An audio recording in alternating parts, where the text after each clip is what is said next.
let's talk about some childhood memories for a minute. Specifically, that time you swore to your PlayStation-owning friend that Daytona USA on the Saturn was just as good as the arcade.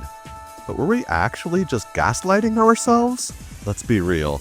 If you were a kid in the 90s with a Sega Saturn, you knew the struggle. While PlayStation kids were flexing with Ridge Racer, you were clutching your Saturn copy of Daytona USA like, no, trust me, this is just as good. And you know what? You were entirely wrong. Okay. Before the arcade purists come at me with pitchforks and torches, yes, the Saturn port was different. But different doesn't mean bad. Let's get the obvious out of the way. No, the Saturn version wasn't a pixel-perfect arcade clone. The cars were chunkier, the draw distance had a love affair with pop-in, and the frame rate occasionally took a coffee break. But here's the thing, none of that mattered when you were playing it. In fact, it was kind of magical. But somehow, against all odds, this port really felt like Daytona USA, and in this video, we're gonna find out why. The handling? Buttery smooth. The thrill of raw horsepower and momentum? Electrifying. That soundtrack? Still an absolute banger. So sure, it wasn't identical to the arcade, but it always gave you the feels of Daytona. And when you were blasting through corners in your living room, that's all that mattered. The Sega Saturn itself was like that one kid in class who was secretly brilliant but got overshadowed by the loudmouth and I'm looking at you, pretty boy, PlayStation. And while the Saturn had 2 CPUs, which sounds cool until you realize programming for it was like trying to solve a Rubik's Cube while blindfolded. But when the developers cracked the code, magic happened. Let's set the scene in 1995. The Saturn was Sega's plucky answer to the PlayStation, and Daytona USA was a beast of an arcade game that pushed the Model 2 hardware to its limits. Porting it to the Saturn was no easy feat. Sega's programming wizards looked at the Saturn's quirky architecture and said, "Challenge accepted." And somehow, they made it work. Forget the graphics for a second, because when you were actually playing, something crazy happened. Because once you hit start and that intro screen and music kicked in, you were all in. It wasn't arcade Daytona, it was your Daytona. No more quarters, no line of impatient kids behind you, just you, your couch, and the dream of nailing that perfect lap. Just the pure and unfiltered Daytona joy at home. This isn't just a feel-good game, this is a feel-great game every time you play it. What I mean is that the Saturn port of Daytona USA is like your favorite worn-out hoodie. It's not the flashiest, and it's got a few loose threads, but damn if it isn't comfortable. It proved that even with its technical limitations, its great gameplay and the overall experience created was an unforgettable moment in gaming. So of course it didn't replace the arcade, but it did make us feel like we'd brought a piece of the magic from the arcade home, which is why 3 decades later we're still talking about it, and that soundtrack.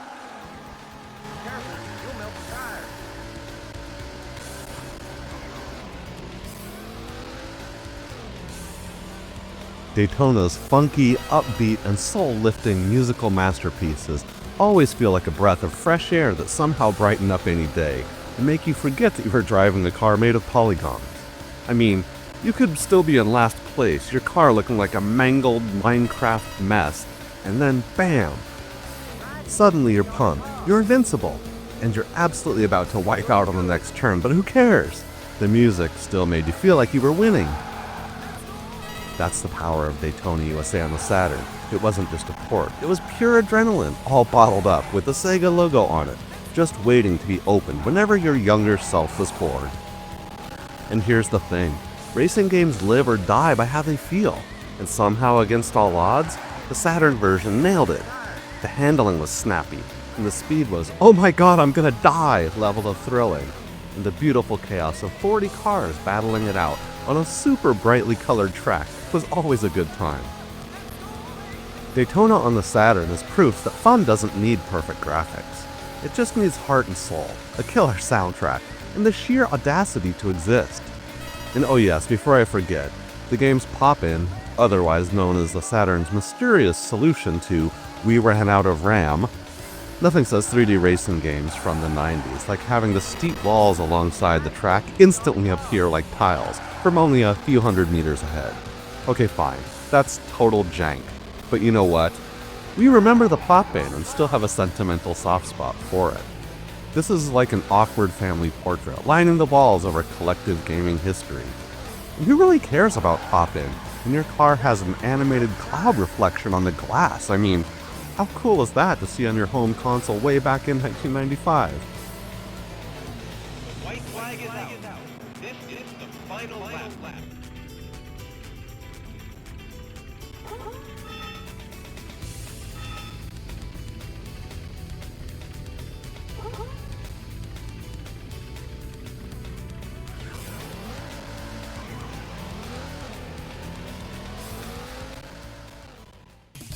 This game is also like your first car. Was it perfect? No. Did it have quirks? Absolutely. And most importantly, did you like driving it? Hell yeah! And each time you hear it sends your pulse racing and takes you right back to the thrill of being a teenager again. So given all of this, did our childhoods somehow lie to our present-day adult selves about how good this game really is? Nah. They just focused on what really mattered. The speed, the noise, the sense of power, and that music. All of which give a feeling of pure racing joy that I would argue has never been surpassed. And while our younger selves may have exaggerated this game's technical merits, our love for it was 100% genuine. The hours spent mastering the perfect power slide and the friendships forged through fierce competition, and the muscle memory that still kicks in when we hear that timeless music. No amount of high-definition, 60 frames per second graphical superiority of modern games can take that away.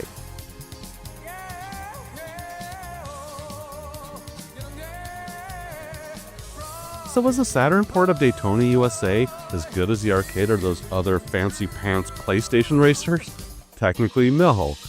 But did it make you feel like a testosterone-fueled racing god in your living room? You bet your bright blue hedgehog it did.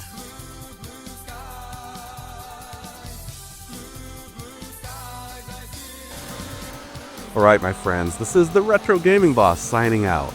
Thanks for watching. Now, if you'll excuse me, I need to go listen to Sky High on the loop for the next 3 hours.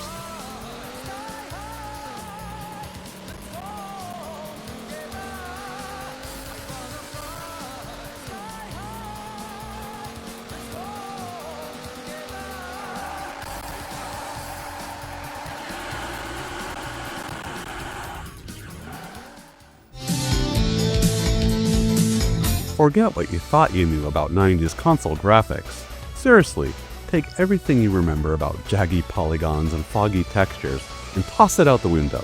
Because in 1995, one game walked into the ring, flexed its 3D muscles, and drop-kicked the competition straight back into the 16-bit age. That game was Virtua Fighter 2 on the Sega Saturn. And no, this wasn't just a good port.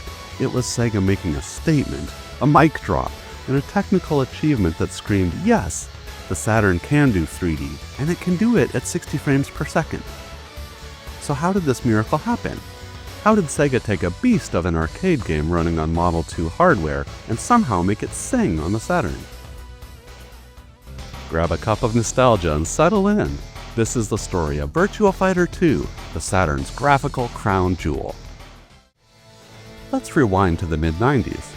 Arcades were still the gold standard for cutting-edge visuals, and Sega, they were killing it. With their Model 2 hardware, Virtua Fighter 2 Arcade was absolutely dominating in Japan. We're talking comic books, food products, anime, tournaments, you name it. Virtua Fighter 2 wasn't just a game, it was a phenomenon. Meanwhile, the Sega Saturn had just launched, and Sega, ever confident, promised that a home version of Virtua Fighter 2 was coming, and soon. Now keep in mind, this was 1995. The PlayStation was just making waves with games like Battle Arena Toshinden and Tekken, was blowing minds with their arcade-to-console visuals. The Saturn, by comparison, had a rough start. The original Virtua Fighter port was, let's be kind and say, wobbly. So expectations were sky high for Virtua Fighter 2. Could the Saturn actually deliver? Against all odds, yes, and then some. Sega not only delivered an incredibly faithful version of the arcade experience, but they did it in the Saturn's high-resolution mode, locked at 60 frames per second. That kind of performance was practically unheard of in 3D console games at the time. This wasn't just a game, it was Sega's AM2 flexing hard. So, how the heck did they do it? The Sega Saturn was notorious for being difficult to program. Dual CPUs, multiple video processors, a design that felt more like a dare than a development platform. But AM2, led by Yu Suzuki and his elite team of wizards, cracked the code. They leaned heavily into the Saturn's dual CPU architecture. They used VDP2 to fake 3D backgrounds through layered parallax scrolling. They rewrote entire chunks of code just to optimize polygon rendering. And what we got was stunning. The game ran at a resolution of 704 by 480, that's high-res interlaced video. Fighters moved at a silky 60 frames per second. Animation was tight, responsive, and precise. The character models were simplified a bit from the arcade, sure, but the shading and textures more than made up for it. Compared to the competition, it wasn't even close. Tekken on the PlayStation looked great in motion, but it ran at a much lower resolution. Street Fighter Alpha, still running in 2D. Digitized sprites that looked about as stiff as your dad's old action figures. Meanwhile, Virtua Fighter 2 was putting out near-arcade quality visuals on a console that most developers couldn't figure out. AM2 basically said, let's show you how it's done. But let's be clear, this wasn't an exact one-to-one port. The original arcade game ran on Sega's beefy Model 2 hardware, a powerhouse with capabilities far beyond what the Saturn could offer. The arcade stages had fully polygonal 3D backgrounds, rich lighting, and complex geometry. There's no doubt about it. It was a sight to behold. The Saturn version? That got trimmed down. Backgrounds were faked with 2D planes, and lighting was simplified. But you know what? Most players didn't care. Because what AM2 preserved was the feel and the overall look, where it really mattered. The game moved with the same speed. The fighters responded in the same way. The precision of timing, the smoothness of inputs, all of it was there. And this wasn't just a technical trick, it was design brilliance. AM2 know that getting 60 FPS and high-res character models was more important than having some 3D rocks in the background. Even small details like your character shadows and ring edges were adapted cleverly to preserve the illusion. Unless you were squinting at screenshots side by side, the illusion of an arcade perfect port was rock solid. So what was the impact? Simply put, Virtua Fighter 2 raised the bar for console 3D graphics. Showed what the Saturn could really do when in the right hands. It turned skeptics into believers. It gave Saturn fans something to brag about when the PlayStation was stealing all of the headlines. And it laid down the groundwork for future Saturn bangers like Fighting Vipers, Last Bronx, Fighters Megamix. These games used the same tech and even improved on it in places, but Virtua Fighter 2 was the one that lit the path. Beyond Sega, other devs like Tecmo took notice. Dead or Alive on the Saturn reused parts of the Virtua Fighter 2 engine. The very idea of prioritizing frame rate and animation over flashy backgrounds became the gold standard for fighting games. And here's the kicker. Even today, retro fans still praise the Saturn version as one of the most technically impressive games of its generation, not because it was perfect, but because it knew exactly where to compromise and where not to. So let's compare a bit more. Tekken was huge on the PlayStation. It had stylish characters and killer FMB. Battle Arena Toshinden looked good in screenshots, but played like molasses. Mortal Kombat, of course, had the gore and the big name recognition. But Virtua Fighter 2, it had elegance, discipline, and focus. It wasn't flashy, but it was fast. It didn't have fireballs or fatalities, but it had timing, strategy, and real martial arts. And that's what set it apart. You weren't just button mashing, you were studying, reacting, learning timing, spacing, and angles.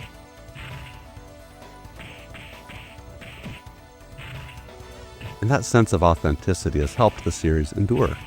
Technically, Virtua Fighter 2 on Saturn was a tour de force. Artistically, it was grounded in real-world fighting styles. Fancy some Jeet Kune Do? Jackie Bryant's got your back. Or you could even try something new and different with characters like Shun Di with his drunken boxing, or using praying mantis-style kung fu as Lion Raphael. And in terms of impact, it made the Saturn look like it belonged in the next generation. So is Virtua Fighter 2 the Sega Saturn's graphics king? Absolutely.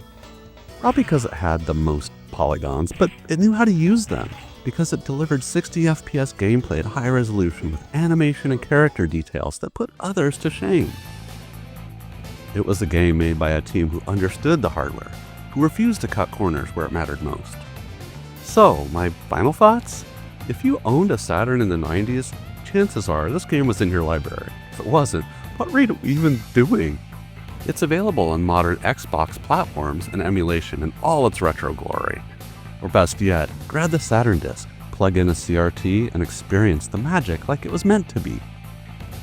Because some games age, and some, like Virtua Fighter 2, remain timeless. If you like this throwback, please hit that like button and share it with a retro gaming buddy. Alright my friends, this is the Retro Gaming Boss signing out. Thank you so much for watching, and I'll see you on the next one.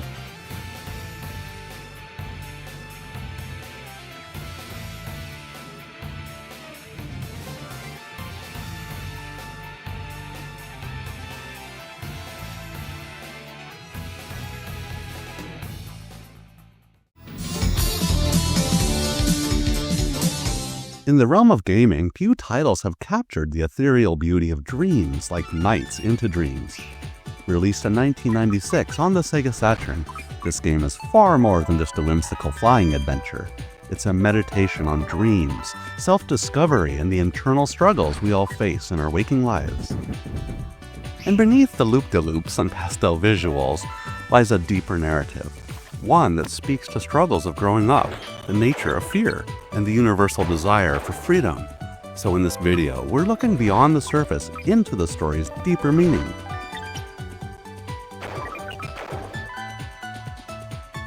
Nights into Dreams follows two kids, Clarice and Elliot, who are both dealing with common but powerful anxieties. Clarice is nervous about an upcoming audition, and Elliot's been shaken by a defeat on the basketball court. They're kids, but their struggles, all too real.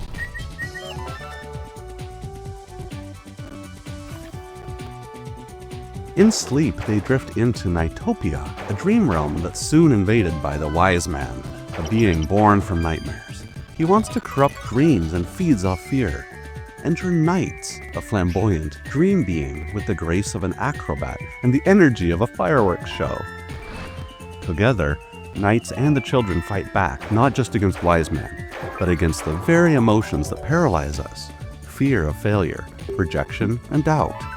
And it's in this struggle where the true heart of the game lies.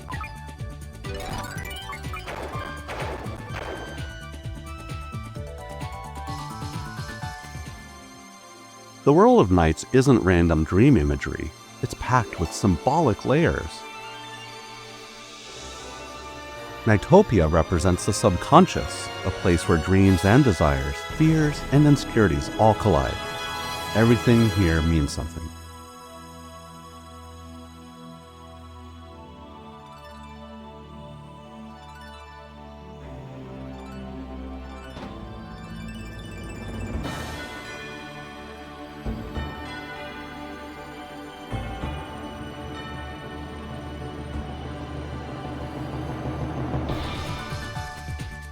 The Nightopians, those squeaky little creatures, aren't just background fluff. They reflect your influence on the dream world. Help them to flourish and the dreams grow brighter. Ignore them and darkness creeps in. They're your own sense of hope, made visible.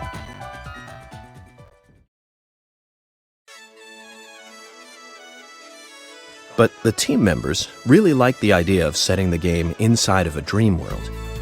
Once we decided to go with a dream world, what we wanted to do was something that wouldn't just be some kind of fantastical dream, but more representative of actual dreams that people might have at night. I read a lot of books and other literature about dreams and the deep psyche in order to learn how to faithfully create an actual dream. There are a lot of books out there by experts. The primary foundation I used was the work of Carl Jung, but I referenced the works of several people who had done proper scientific research on the topic of dreams. Nights themselves is even more symbolic. Not male or female, not child or adult, but a reflection of the dreamers. Knights represents possibility and transformation. They're what we could be when we learn to just let go.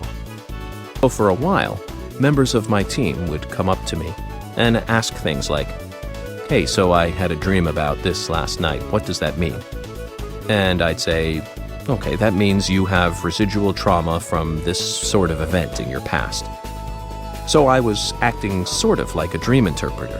After a while, I started realizing that it revealed deep-seated psychological issues and emotional scarring and other things I probably shouldn't have been privy to. And I figured maybe I should quit while I was ahead. To put it simply, different people have issues inside themselves that they need to overcome, or some sort of conflict deep within themselves. And dreams give us a means of visualizing those conflicts when we go to sleep.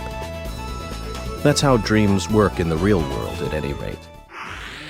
Dreams don't exist without nightmares. Nights into Dreams explores that tension. The bosses aren't just weird monsters that look like colorful beach balls. They represent deeper fears, anxiety, pressure, self-doubt. These aren't video game enemies, they're feelings. These creatures try to overwhelm you, just like fears do in real life, but with Knights, you fight back. You loop, you dive, you take them head on, and when you win, the dream world stabilizes. You're not just clearing the level, you're conquering a part of yourself.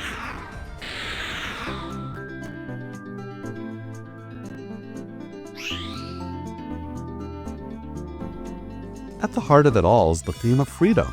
Knights doesn't walk, they fly, effortlessly, joyfully. That freedom is what Knights into Dreams offers, not just physically, but emotionally. Flying through Knightopia is liberation from fear, from limits, from self-doubt. You feel it. The fluid controls, the wide open sky, it's a message. Even when you're trapped by fear, we can still rise above it.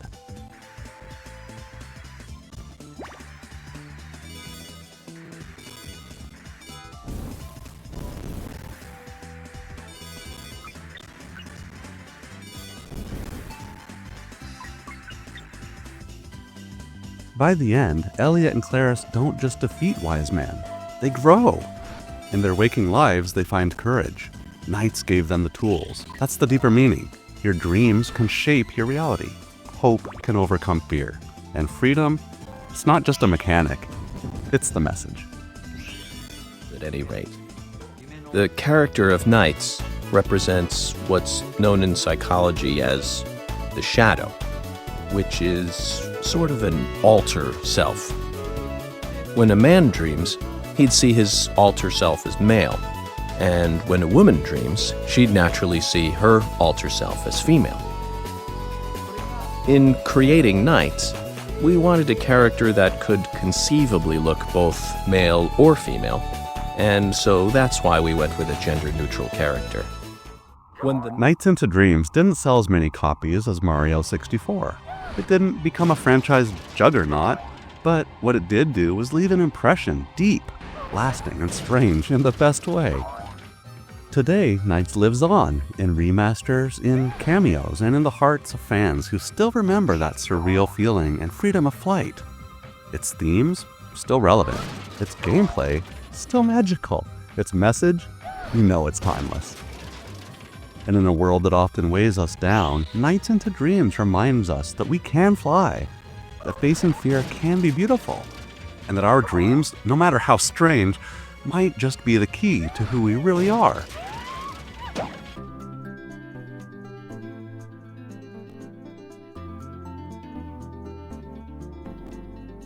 error involved. The biggest thing for me was wanting to create a game world for Knights that would be as close as possible to bringing out the feel of an actual dream world.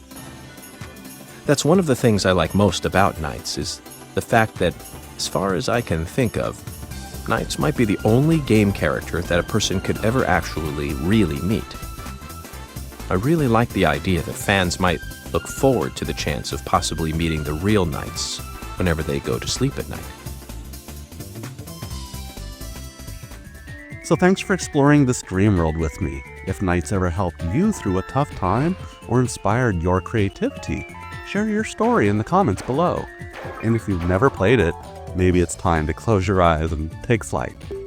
Alright my friends, this is the Retro Gaming Boss signing out and reminding you to keep your games old school and to embrace your dreams. Thanks for watching, and I'll see you on the next one.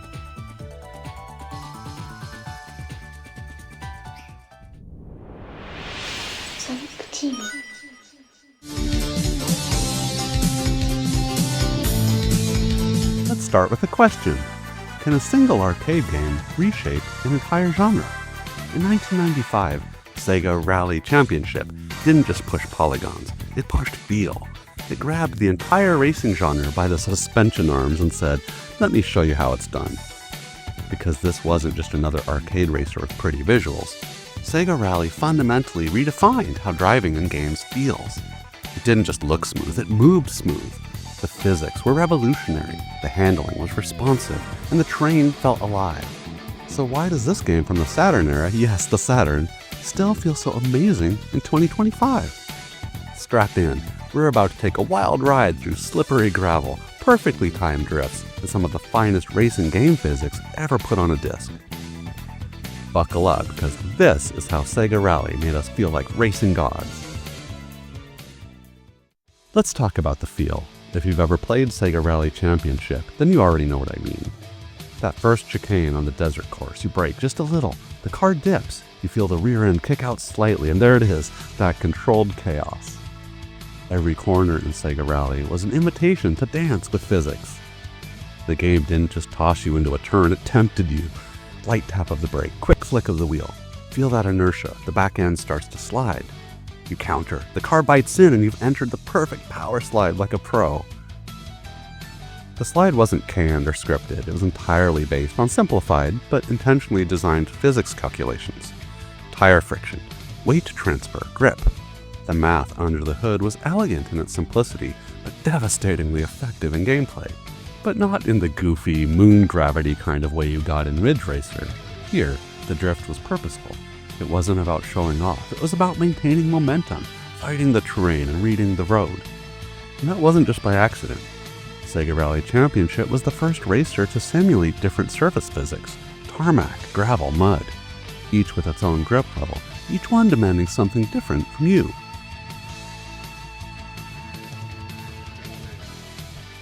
You see, we're talking about 1994 arcade hardware, then ported onto the Saturn. The idea that track surfaces could alter your handling in real time was borderline insane at that time. The visual cues were subtle, dust kicking up, tire tracks forming, but crucial. The sound design helped too, the whir of tires on asphalt, the crunch of gravel. It wasn't just eye candy, it was driving feedback. This made every race dynamic. You couldn't just memorize a racing line, you had to react. One wrong move on wet mud, and your rally dreams were over. Sega's brilliant developers and their AM3 team knew it couldn't be a hardcore sim, not in the arcade. But what they delivered was far more valuable: intuitive realism. That sweet spot where every gamer, from hardcore gearhead to casual joystick warrior, could jump in and feel like they knew what they were doing. Sega Rally wasn't just a game, it was a masterclass in tactile design. Yeah, that might sound obvious now, but in 1995, this was mind-blowing. Other games were just layering on new cars or neon lights. Sega said, nah, let's simulate dirt. What made it so good was the balance. Sega's team, led by Kenji Sasaki, didn't aim for hardcore simulation. They wanted something called stylized handling. Simple enough to pick up and play, but nuanced enough to reward skill. They had zero real-world rally experience, so they leaned on feedback from Toyota and Fiat. And when they couldn't record the Delta Integrale's engine, one of the developers actually recorded the sounds from his own car. Now that's passion, or budget cuts, or both. Still, the result was a physics system that felt alive. Steering wasn't just left and right, it was negotiation. Acceleration was traction management. And when you finally nailed a perfect lap, it felt like magic. But let's zoom out. Sega Rally wasn't just a fluke of fun, it was a calculated gamble. Interestingly, Kenji Sasaki had previously worked on Ridge Racer over at Namco. So when he moved to Sega, he wanted to do something different. And what could be more different in a genre that most Japanese devs considered niche, if not completely taboo: rally racing. Instead of perfectly paved circuits, you had gravel, mud, and water. Instead of AI that politely follows the racing line, you had to battle the road itself. Sega Rally took that concept and ran with it. And here's the wild part: the game only had 3 cars: the Toyota Celica GT4, the Lancia Delta HF Integrale, and a hidden Lancia Stratos HF that you could unlock if you were really good. But that's it. They were chosen because they looked cool, sounded great, and were actually rally legends. And the stages? Just as carefully crafted: desert, forest, mountain, and on the Saturn, an unlockable lakeside track. Each track had different terrain, and the game made sure you felt every bump, rut, and slope. And here's a fun fact: the forest stage was originally modeled on Redwood National Park in California.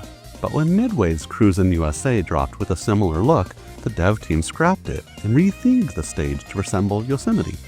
That's how dedicated they were to originality. And if you're wondering why the mountain track feels so immersive, that's because Sasaki himself drove up into the mountains during a development crisis and came back inspired. Clearly, a little existential dread fuels greatness. Now, let's talk Saturn. If you were around in 1995, you'll remember Sega's reputation for its earlier arcade ports to its 32-bit system. And I'm looking at you, Daytona USA. But when Sega Rally hit the Saturn, something clicked. Against all odds, the Saturn version captured the arcade soul. Sure, the Saturn version ran at just 30 FPS, half of the arcade version. It had less visual polish, and didn't come with the fancy arcade steering wheel, but the handling, that glorious, responsive handling, was intact. No, this wasn't a straight port. The Saturn version was practically rebuilt from scratch. Since development began before Sega's internal graphics libraries for the console were complete, they had to reverse engineer the entire feel of the arcade game by taking screenshots and playing obsessively, and taking copious notes. And yet, it worked. It gets better. The Saturn version had a time attack mode, split-screen multiplayer, a world championship mode where each stage's position carried over to the next, and even tuning options for suspension, brakes, and tires. Yes, you could tune your rally car in a 32-bit console, and this was a full 2 years before Gran Turismo hit the PlayStation. So now, let's talk legacy. Sega Rally didn't just spawn a franchise, it inspired an entire subgenre. Codemasters said flat out that Sega Rally Championship was a blueprint for Colin McRae Rally. Even games like Dirt and WRC owe a piece of their DNA to Sega Rally's philosophy: accessible driving that rewards mastery. And how about the arcade version? It sold 12,000 units. In Japan, it was the second highest grossing arcade game of 1995. It won awards, topped charts, and cemented Sega AM3 as legends. It even made it into the Guinness Book of World Records in 2009, and Sega Rally Championship was named the best racing game of all time by Retro Gamer magazine, which ranked it as top of its 25 best racing games ever list. Not bad for a game with 3 tracks and 3 cars, huh? So why does Sega Rally still matter? Because it's one of the rare racing games where everything comes together. The physics, the sound, the visual clarity, the music, the vibe. It doesn't matter that it came out before analog sticks were a thing. It doesn't matter that it only has a handful of cars and tracks. What matters is that when you slide into that burst turn, catch the perfect drift, it still feels so right. Sega Rally Championship wasn't trying to be realistic, it was trying to feel real. And in doing so, it made racing feel alive in a way that's still unmatched. No, it doesn't have 200 cars or photorealistic graphics, but what it does have is heart, style, and craft. A feel that many modern games still struggle to capture. The voice clips, long, easy right, maybe, were campy, sure, but they added personality and immersion. You weren't just playing a game, you were on a rally stage with a co-driver barking directions like your life depended on it. And visually, despite the hardware, the game had incredible clarity, clean colors, crisp track design, terrain that communicated gameplay. Nothing was cluttered, everything served a purpose. Design restraint at its finest, functional and beautiful. You can pick it up for 5 minutes and have fun, or spend hours mastering the drifts. Whether you're racing alone, challenging your best time, or going head-to-head in split screen, it still delivers. So if you've never played Sega Rally, or if it's been a while, do yourself a favor. Fire up the Saturn and slide through that corner like you were born to do it. and remember how good games used to feel before realism got in the way of fun. This title is proof positive that while some games age, others like Sega Rally just get better with time. Alright my friends, this is the Retro Gaming Boss signing out. Thanks very much for watching, and I'll see you on the next one.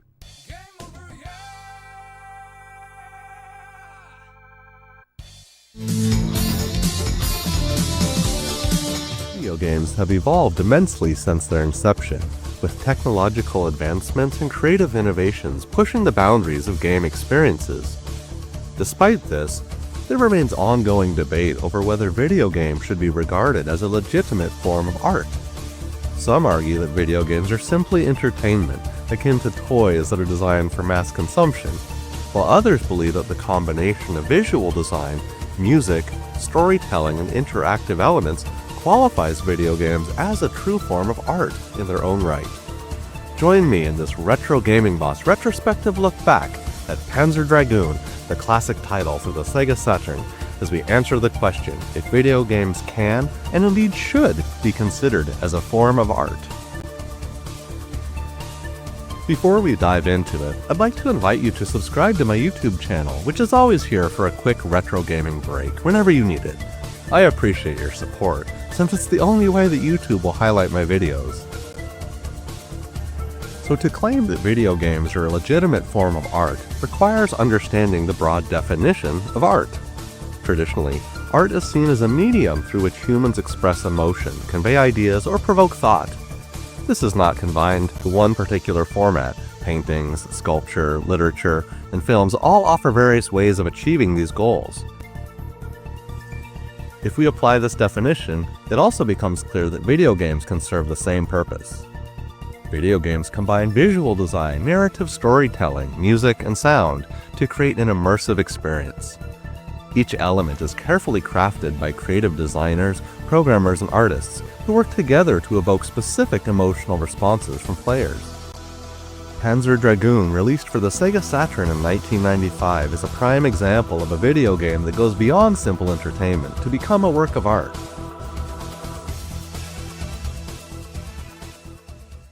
Developed by Team Andromeda, Panzer Dragoon is an on-rail shooter set in a dystopian future world where players ride on the back of a dragon and engage in 3D aerial combat. At first glance, it might seem like just another shooter game, but a closer look reveals the deeply artistic experience that blends aesthetics, gameplay, and emotional depth in ways that few games have achieved, even to this day. The most striking aspect of Panzer Dragoon is its unique visual style. The game presents a vibrant and surreal fantasy world filled with sweeping landscapes, ominous skies, and bizarre creatures. The game's graphics, especially when viewed in the context of mid-1990s technology, were revolutionary. The game's 3D environments created an otherworldly atmosphere with detailed textures and vibrant color palettes. Each environment, from the ancient ruins to vast deserts and the brilliant water levels, were designed to evoke a sense of awe and intrigue. This visual artistry is further enhanced by the design of the dragon and the alien creatures, which feature intricate, organic designs drawn from the realm of fantasy, steampunk, and science fiction genres.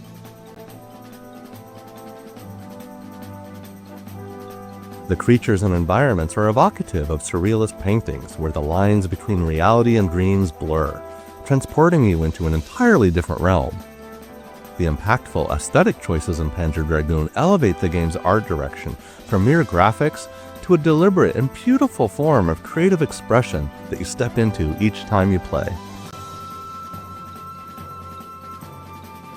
Another artistic element is the game's music. Panzer Dragoon's soundtrack, composed by Yoshitaka Azuma, is haunting, atmospheric, and deeply moving.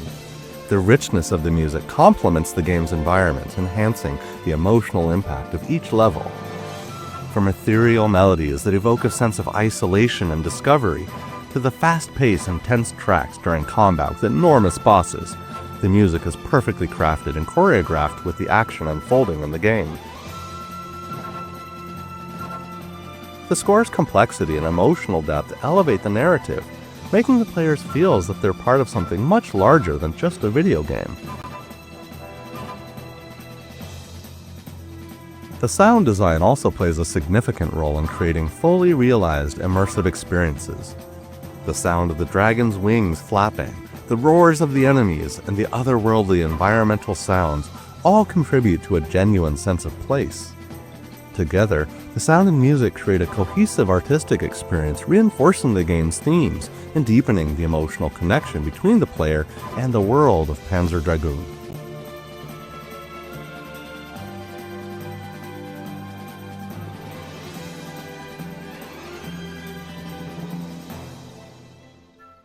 The narrative of Panzer Dragoon is another key element of its artistic merit. While the game doesn't rely heavily on dialogue or conventional storytelling, it still conveys a sense of depth and mystery through its pre-rendered cutscenes. The story follows an unnamed protagonist who is tasked with saving the world from an ancient evil power, using a dragon as his companion. The relationship between the writer and the dragon, as well as the symbolic battle between man and technology, forms the crux of the game's themes. Through its minimalist storytelling and impressive environmental design, Panzer Dragoon evokes a sense of tragedy, destiny, and hope. While many games rely on exposition and dialogue to tell their stories, Panzer Dragoon leaves much to the player's interpretation. The sparse narrative invites players to reflect on the significance of the events as they unfold. This method of storytelling through environmental cues and direct interaction, rather than through overt narratives, provides a new way to engage with a story beyond traditional forms of media, like film or literature.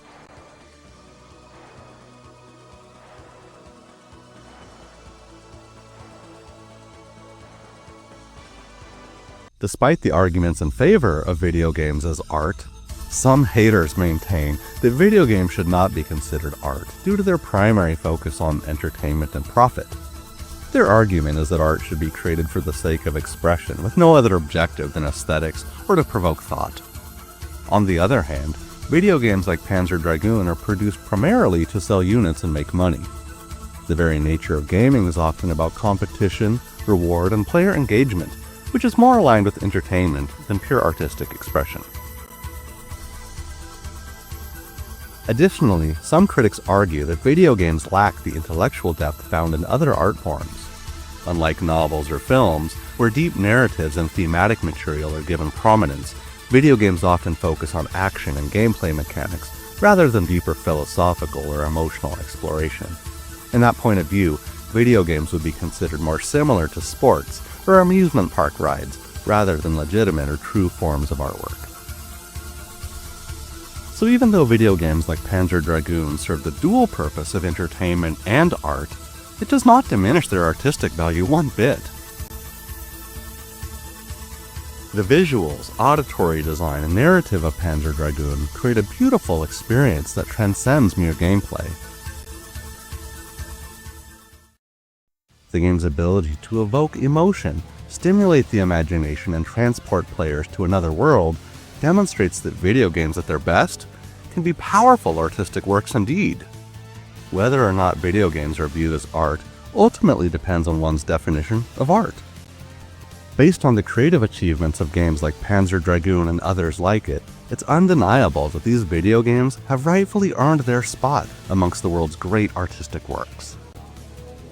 But that's just what I think. What other games do you consider to be a work of art? Let me know in the comments below. I'd love to hear your thoughts. Don't forget to hit that like button if you enjoyed the video. If you're new here, I'd like to welcome you to the channel and invite you to subscribe for more feel-good retro gaming content. Alright everyone, this is the Retro Gaming Boss signing out, reminding you to keep your games old school and picture perfect. I really appreciate you watching. We'll see you on the next one.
Have you ever played a game that just doesn't fit neatly into a box? Not quite a platformer, not quite a flight sim, but something strange, magical, and totally unforgettable.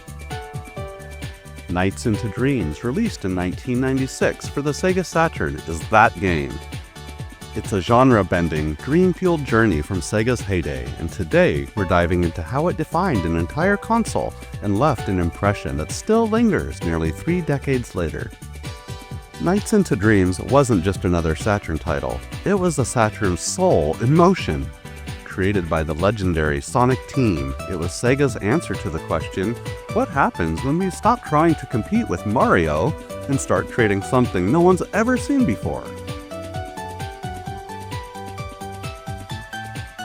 The answer? A game that blends fluid flight, surreal visuals, and a vibe that's part sugar-fueled Saturday morning cartoons combined with lucid dreaming. The result is an experience that's not just captivating, it's downright hypnotic. Each level in Nights feels like a peek into someone's subconscious because that's exactly what it is. Designed under the direction of Yuji Naka, the game's environments weren't meant to look realistic. They were meant to feel like dreams. Vibrant, floaty, sometimes a little unsettling, but always full of wonder. The environments were more than eye candy, they were metaphors. Clarice and Elliot, the two dreamers of the story, each explore these dream worlds as they cope with their own anxieties.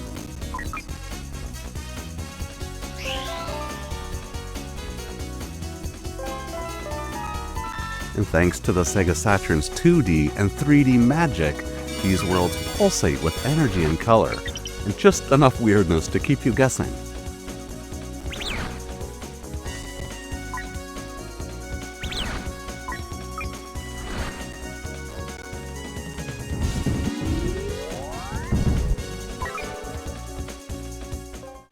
This wasn't your average side-scroller. This was flight, real flight. With the Saturn's analog 3D controller, players could glide, dive, and loop with a smoothness that most games of the time could only dream of. Nights didn't just jump from platform to platform. Nights danced through the sky, and as you moved through each stage, you'd switch between Nights and the two dreamers, adding variety and encouraging exploration. The goal? Collect Idea, the dreamer's emotional essence, and conquer nightmares, both literal and metaphorical. And don't forget the boss fights. Quirky, creative, slightly creepy, and always rewarding.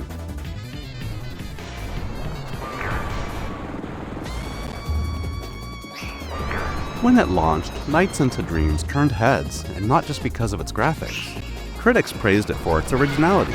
Fans loved the sense of freedom, and the developers, they took notes. Sonic Adventure carried over a lot of Nights' DNA, from level design to movement mechanics, and the influence didn't stop there. You'll find its fingerprint in independent games, dream-like platformers, and just about any title that asks, what if we stopped making sense and start making magic?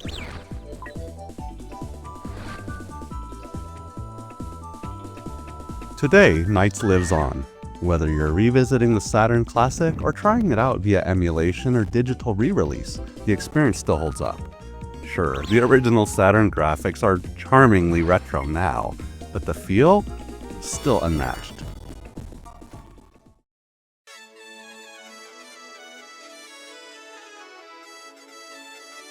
In English, you'd call a platform action game. Except this was a platform action game without any platforms. So we had to figure out how exactly we'd even be able to do that. We came up with dozens of different rules and concepts for what sort of thing the character would be able to do in a game like this. But so we ended up in a situation where we were constantly going, well, how about this? How about this? And then we'd try it out and it wouldn't work. There was a lot of trial and error involved. The biggest thing for me was wanting to create a game world for Nights that would be as close as possible to bringing out the feel of an actual dream world. That's one of the things I like most about Nights, is the fact that, as far as I can think of, Knights might be the only game character that a person could ever actually really meet. I really like the idea that fans might look forward to the chance of possibly meeting the real Knights whenever they go to sleep at night.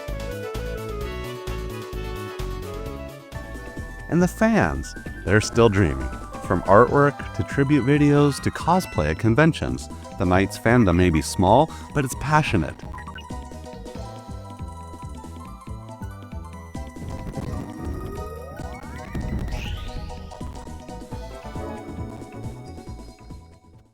And after all, how do you forget a game that let you fly through your fears and loop-de-loop through your subconscious?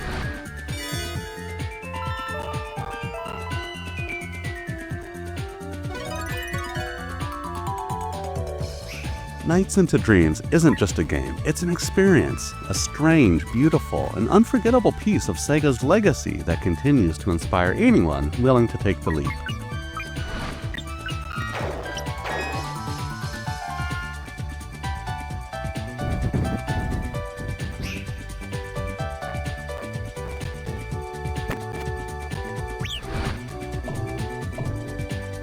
Have you played Nights? What impression did it have on you? Share your favorite memories in the comments below.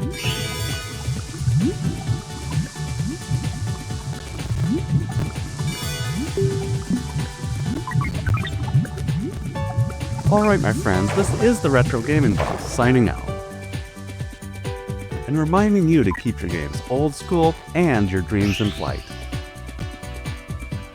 Thanks for watching, and I'll see you on the next one.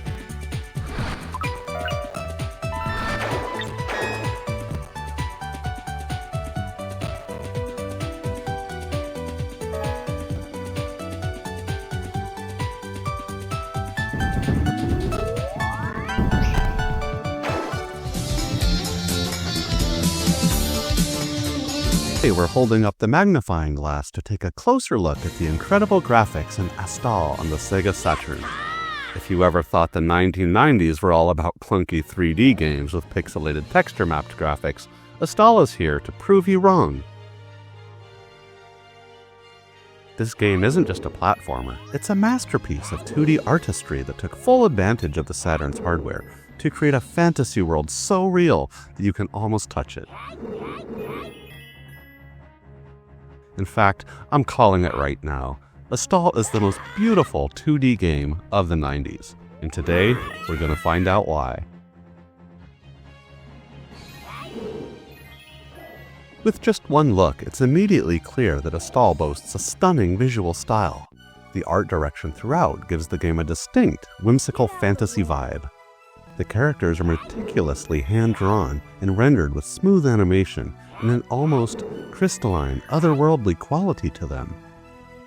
And while there's no clear indication that the designs were influenced by mind-bending effects of magic mushrooms, I wouldn't be too shocked if that turned out to be true, but we'll come back to that in a minute. Now before we dive into it, I'd like to invite you to subscribe to my YouTube channel, which is always here for a quick retro gaming break whenever you need it. I appreciate your support since it's the only way that YouTube will highlight my videos. Compared to Nights into Dreams, another Saturn classic known for its 3D dream worlds, Astal takes a different route.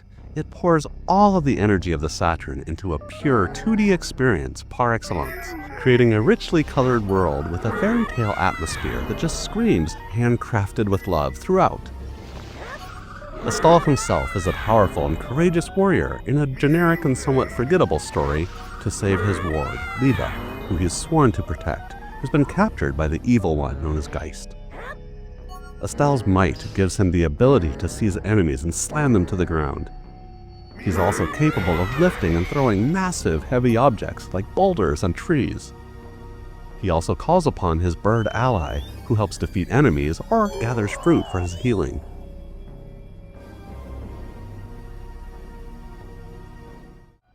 Additionally, Astal can take a deep breath that causes his chest to expand and then blasts his foes with his exhale force. In fact, owing to the absence of a Sonic title on the platform when this was released, Astal could have become the Saturn's mascot character, since it was a Saturn exclusive.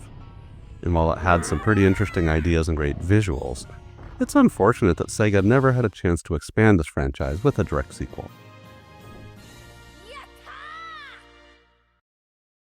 The dreamlike graphics style is complemented by an equally mesmerizing soundtrack composed and orchestrated by Tatsuyuki Maeda.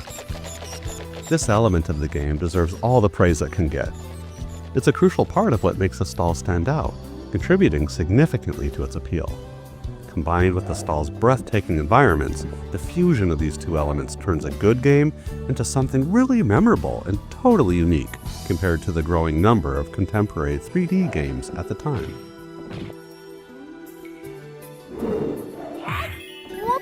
So let's start with the heart of the game, its art.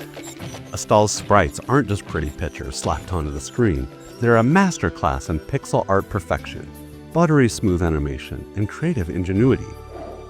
Just look at the vivid pastel colors and the size and fluid motion of these characters. Each sprite is packed with detail. It's like watching an old hand-drawn animated Disney movie or stepping into a living, breathing fantasy painting. Scenery scrolling in the foreground is still impressive to this day.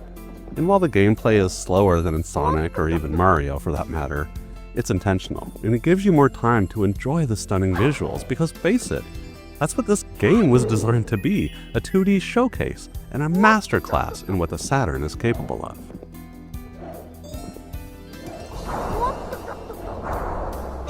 And while the cutscenes weren't really my thing, they did help progress the story and were also very well done from an art design standpoint.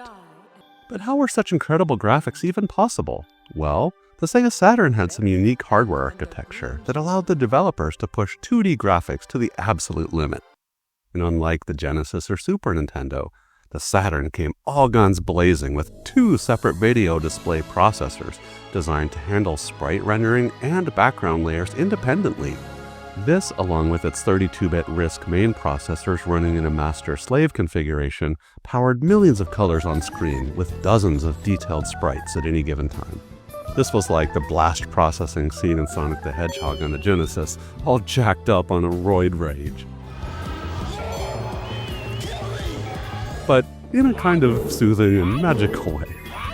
Some particular moments that wowed gamers here include the level Into the Darkness, set in a mystical cave with its multiple layers, and that part where literally hundreds of cyclop bats rush past you, which the Saturn handles with incredible finesse and absolutely no slowdown whatsoever.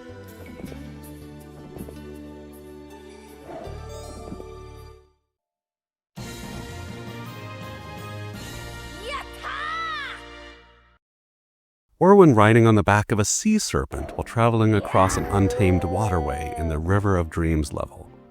The graphics really shine here, and the introduction of this gameplay mechanic made this section of the game something really unforgettable.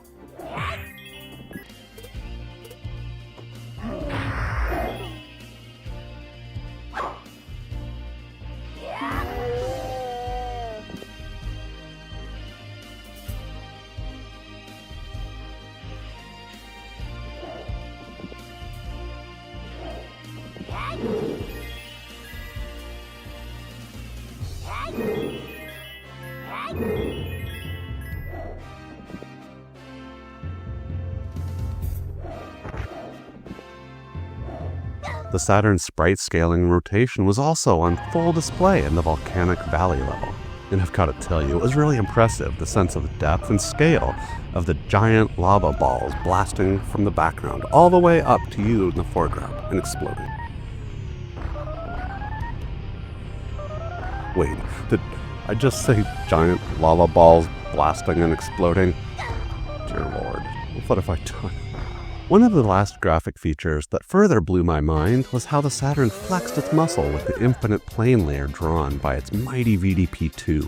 I mean, just check out how it adds to the perspective and creates a 2.5D effect in the Sea of Clouds level, or in the Destiny Unfolds scene. These kinds of innovative graphic effects were just not possible on home consoles with this level of clarity and fidelity before the Saturn. I can't lose to him! I can't!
So as you can see, Astal's art didn't just stay inside the console.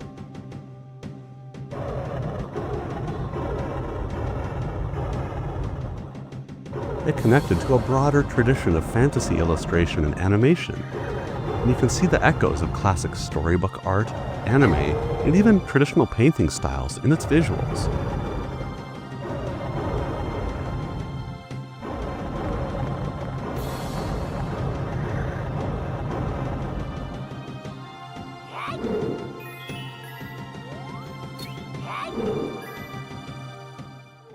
And on a personal note, I remember getting lost in the fantasy escapism of these worlds, playing this game in the dark with my bedroom lights turned off. Well, the normal lights, I mean, because even way back in 1995, yours truly was rocking a fluorescent tube black light that made the already vibrant colors of the screen sing with an ultra-saturated pop. Power up! And glow like being at a trippy Berlin rave. And on a completely separate and unrelated note, there was also absolutely no experimentation with any mind-altering, plant medicines of any kind during this experience. Nope. No siree. Drugs are bad. You shouldn't do drugs. If you do them, you're bad. Needless to say, I maybe had a bit too much fun exploring the surreal worlds in Astal, if such a thing is even possible.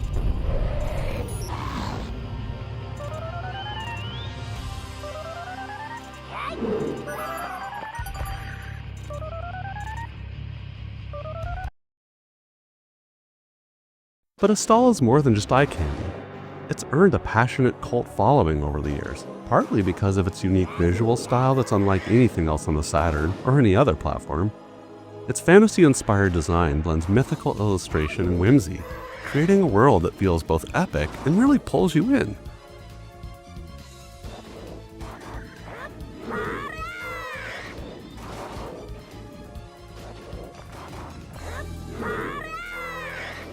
The vibrant colors and detailed backgrounds immerse players in a storybook-like experience.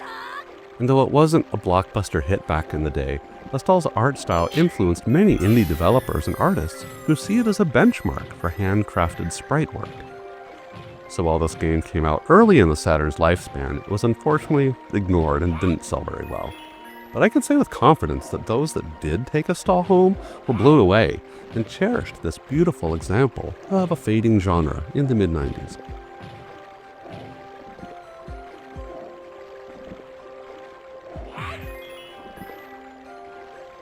Now, while Astal absolutely shines when it comes to graphics and animations, we do have to be honest about the gameplay itself. I mean, it's solid, its controls are responsive, but here's the kicker. It's not exactly innovative. If you've played platformers from the 90s, especially on the Genesis or Super Nintendo, much of Astal will feel very, very familiar. It follows classic platforming tropes: run, jump, attack enemies, and navigate through colorful stages. The stages themselves are also extremely simple and short. Very short. Just too damn short, I'm sorry. It doesn't reinvent the wheel or push gameplay boundaries like Knights with its 3D flying mechanics, or how Sonic the Hedgehog revolutionized speed and momentum. Instead, Astal plays it safe, focusing more on delivering a visually stunning experience than on shaking up the platformer formula. That said, sometimes solid and beautiful is exactly what you want. It's like your favorite comfort food for gamers that just want to get lost in a gorgeous world and enjoy smooth, straightforward gameplay without surprises or too much difficulty.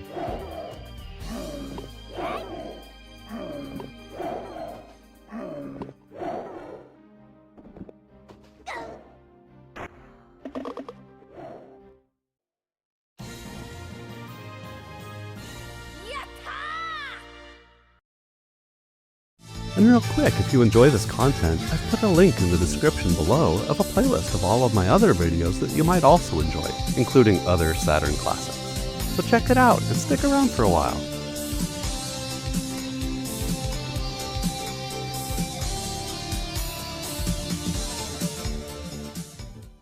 In the years since its release, Astal has become a shining example of how video games can be art, not just graphics.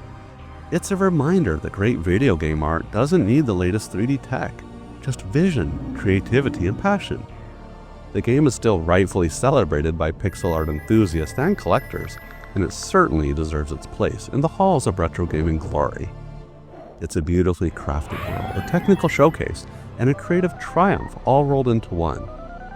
If you've never played Astal, do yourself a favor and dive in. Whether you have a Saturn or use emulation, it's worth experiencing just to see what one of the best fantasy worlds built from pixels really feels like. And if you already love Astal, share your favorite memories in the comments below. Did the art blow your mind? Did you spend hours just watching the background scroll by? Let's celebrate this underappreciated gem together. And if you're new here, I'd like to welcome you to the channel and invite you to subscribe for more feel-good retro gaming content. Alright my friends, this is the Retro Gaming Boss signing out, reminding you to keep your games old school. Thanks for watching, and I'll see you on the next one.